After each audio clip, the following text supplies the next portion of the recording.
ముద్దుగుమ్మ ఎవ్వరు ఆనాడు నాకున్న 6000 భామల్లో మీరిద్దరెవ్వరు నీలో నా ముద్దుగుమ్మ ఎవ్వరు నువ్వా నా ముద్దుగుమ్మ అయితే ఓ ముద్దుమ్మ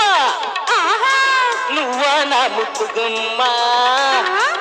అయితే ఓ ముద్దుమ్మ